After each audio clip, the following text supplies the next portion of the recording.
तो देखते हैं guys next question. You are given pointer to the head of two link list.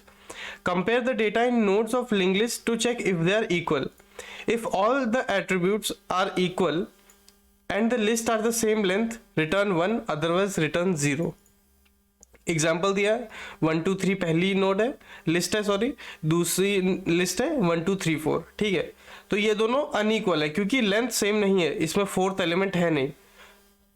सो देखते हैं कैसे सॉल्व होगा ये क्वेश्चन। सो हमारी दो लिंक लिस्ट है, ओके, इसमें हमें कंपेयर करना है। तो कंपेयर करते वक्त सबसे बेसिक आइडिया दिमाग में यही आता है कि हम ऐसे ट्रेवर्स करेंगे, है ना। पहली नोड को देखेंगे, दोनों की इक्वल है, आगे बढ़ेंगे, इक्वल है, आगे बढ़ेंगे, इक्वल है, आगे बढ़ेंगे, है ना। अब हम उसी बेसिक मेथड को लेके चलते हैं।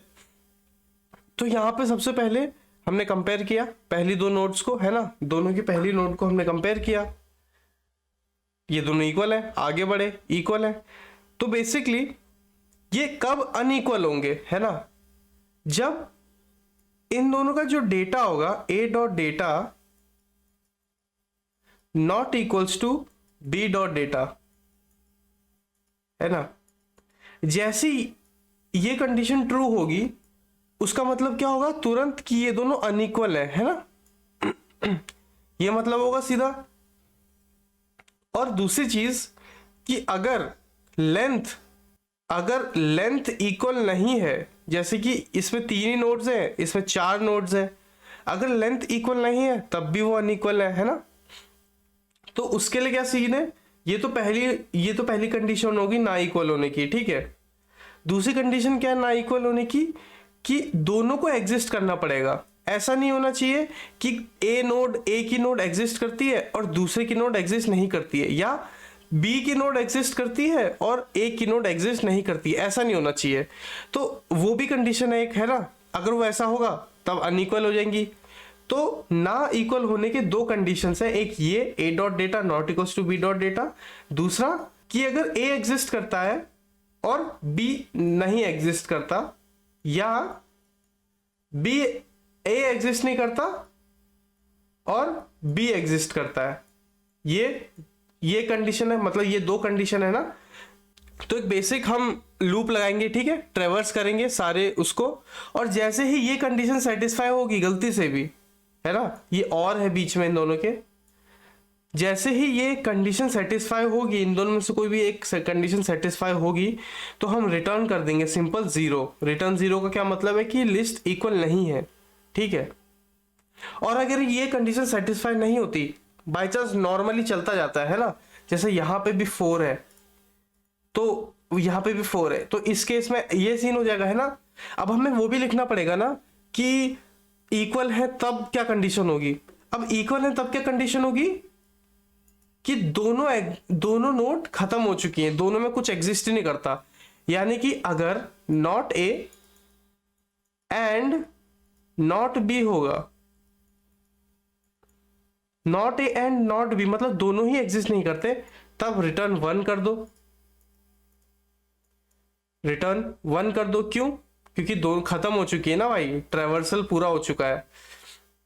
तो ये है बेसिक इसका फंडा कि हम एक लूप के थ्रू ट्रेवर्सल करेंगे दोनों नोड्स को एक साथ, दोनों लिस्ट को एक साथ, और ये चेक करेंगे कि क्या दोनों ही एग्जिस्ट नहीं करती, और ये जब फॉल्स है, जब अनइक्वल है तब ये कंडीशन है, इक्वल है तब ये कंडीशन है। तो सिंपल ये हमें अप्लाई कर देना है एक लूप के अंदर। तो चलते हैं सीधा कोड पे। तो यहां सबसे पहले क्या, व्हाइल ट्रू। ट्रू का क्या मतलब है, इनफाइनाइट लूप है एक, क्योंकि जो जब टर्मिनेट होगा उसकी कंडीशन तो अंदर ही लिख रहे हैं हम उसके, है ना।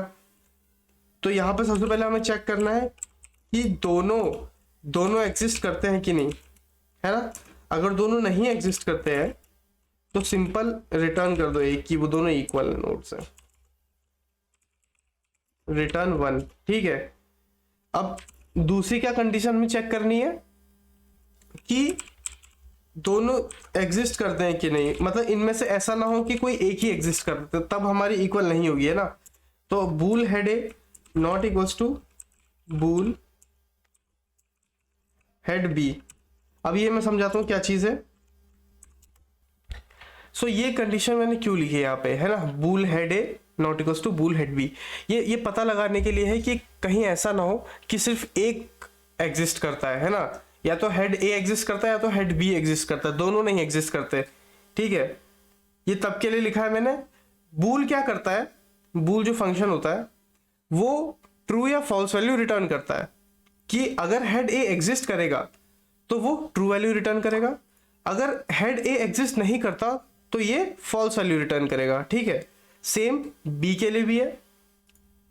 अब अगर मान लो हेड एग्जिस्ट करता है, हेड ए एग्जिस्ट करता है ना, तो इसकी वैल्यू क्या होगी, ट्रू होगी, और हेड बी नहीं एग्जिस्ट करता तो फॉल्स होगी। तो true not equals to false है ना, ये कंडीशन तो ट्रू हो गई इसमें।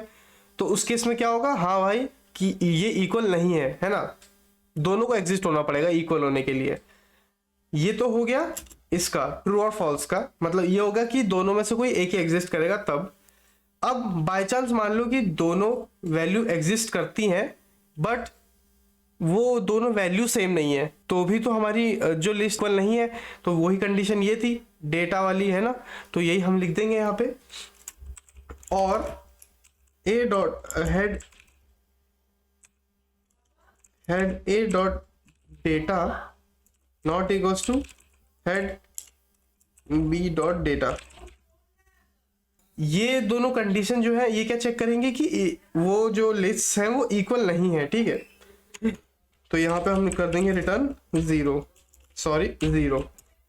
ये तो हो गया इक्वल और अनइक्वल का। अब यहाँ पे हमने एलिफ क्यों नहीं लगाया है, ये भी क्वेश्चन दिमाग में आ रहा होगा कि एलिफ क्यों नहीं लगा रहे हैं हम यहाँ पे।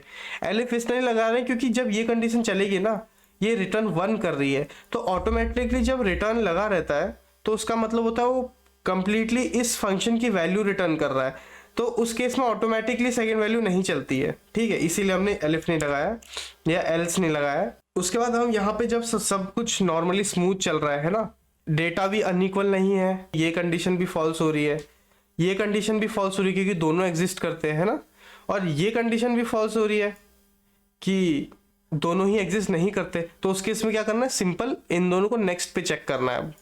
तो उसके लिए हम क्या लिखेंगे, उसके लिए हम लिखेंगे head A is equals to head A dot next और head B equals to head B dot next, है ना, ये हो जाएगा। उसके बाद हम रन करते हैं इस कोड को।